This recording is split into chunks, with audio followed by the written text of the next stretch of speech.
নরেন্দ্র মোদীর সবার পূর্বে দেখা গেল জনসাধারণের সীমাহীন উচ্ছ্বাস নদিয়ার তেহট্ট শ্যামনগরে।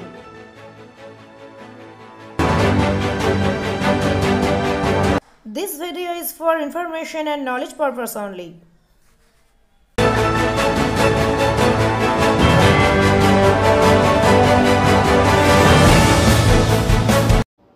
চলছে লোকসভা নির্বাচন 2024। ইতিমধ্যে প্রথম ও দ্বিতীয় দফার ভোট সম্পন্ন হয়েছে।